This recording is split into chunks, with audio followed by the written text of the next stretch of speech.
Hey everyone, thanks for checking in. Just came home after an awesome family medicine seminar about how to prescribe exercise. And you're like, prescribe exercise? And I'm going to tell you why prescribing exercise is so important, really legitimizing the power and benefit of exercise. And that's what's really inspired me to create today's blog. So I really talk about why exercise is so important and just understanding the lifestyle and psychosocial factors in medicine. And secondly, talk about how I integrate exercise into my daily routine during medical school.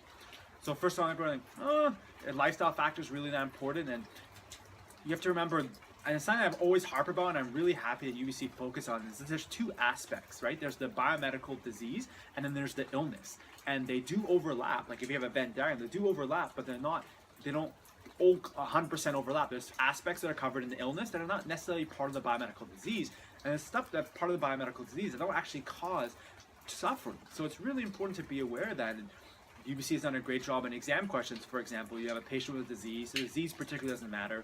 They drink alcohol, they smoke, and they're homeless. What is the biggest effect on their health? And you may naively think, oh, it's alcohol. You get them on a smoking cessation program. It's the fact that they don't have a home.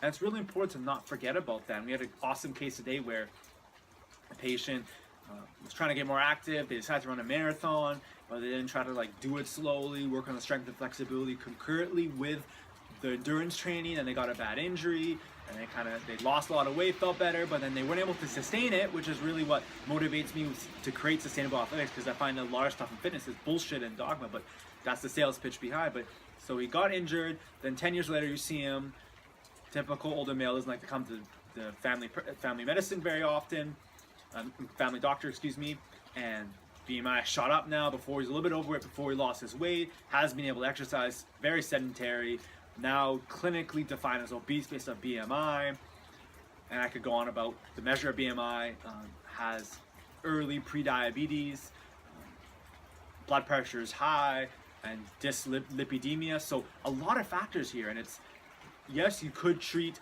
all those factors separately, but what's the main underlying factor in this? And it's exercise. Exercise is one of the most important things, and probably the best thing. If you only take one thing you could do to improve your health and prevent disease, it would be exercise. And there's an awesome video by a physician based out of Ontario, who's also a faculty at the University of Toronto, and the video is called 23 and a half hours. You type in YouTube Google, and the first videos you see is over 5 million views. It's an awesome video, and I'll include it in the link below, so definitely make sure to check that out. It just really details, and exercise will really literally improve everything. It's not a cure, but it's definitely something that, it's so simple. It can be free. Obviously, you can pay a shit ton for exercise and gadgets, etc. But to move, that's part of being human, and it can drastically improve our everything. It can improve our blood sugar levels, our cardiovascular risk factors. It's going to improve our sleep, our mood. It can help with depression, anxiety. It's going to improve our overall energy levels.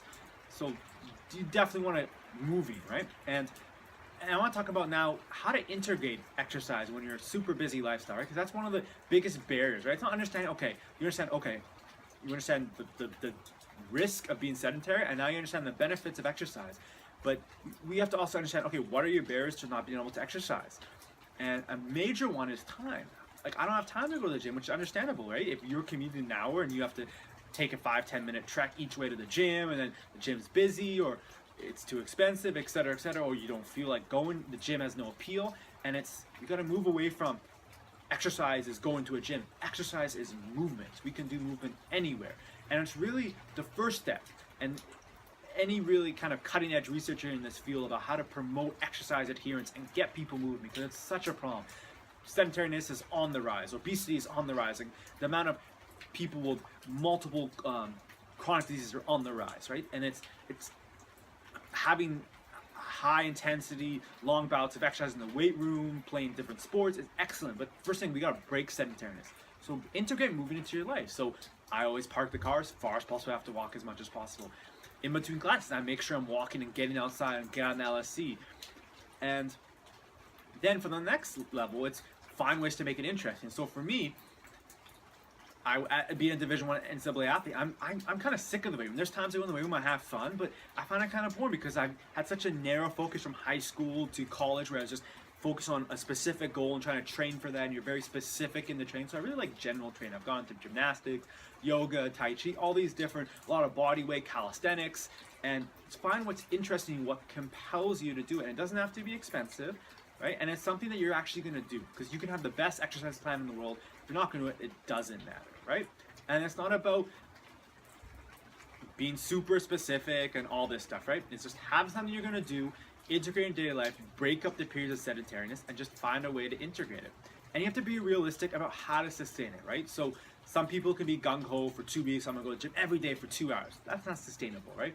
I can't train like I did when I was at college at Boston University, because I don't have the time nor the energy to do that. And I don't have the leeway I did where I have the time to recover, right? So there's aspects you can take from high-level athletes, but you're not gonna be able to go home and nap after 2 hours because you have to go to class and study. So it's really important to understand, okay, I have to just find ways to break up sedentariness, right? So parking the car far away. I'm always walking during classes.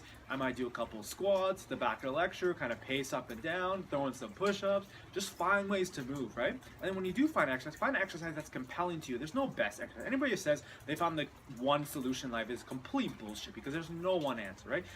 Life is complex, and especially when we're doing in medicine, we're dealing with humans, right? We have to find the solution that works best for your patient. There's obviously parents, maybe one solution may work for a particular person.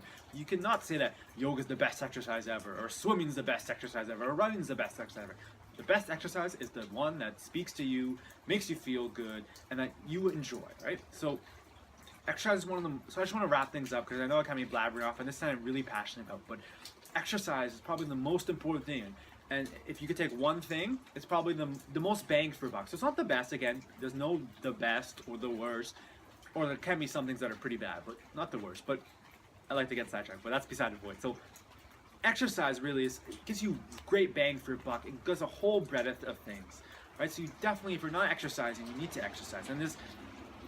And how do you integrate it into your life? And so just find ways to break up sedentariness, right? Find movements that you enjoy and make sure it's sustainable and it's realistic based off your lifestyle, right? If you're in medical school and you're spending 30, 40 hours in class studying, and then you're doing other things and you have other commitments and you're trying to shadow, it's not realistic to train like a professional athlete. You could still train, take aspects of it, but it's got to be realistic, and you got to balance. And you can't let the myth that, oh, I have so much homework and so much study and so much work, I don't have time for exercise, because you don't have time not to exercise, because exercise is going to improve every aspect of your life. It's going to make you better, so to give you more energy, be engaged in class. So if there's one takeaway from this video, make sure you integrate some form of movement. I mean, I prefer the word movement, because humans, we can move, and you can have all sorts of movement. And exercise is awesome. It's just, they're basically synonyms, but to get away from exercises, I'm going to the gym, I'm doing some bench press, doing some curls, right? Like that's one tiny silo of movement. You could do dance. Like if you did an hour of dance,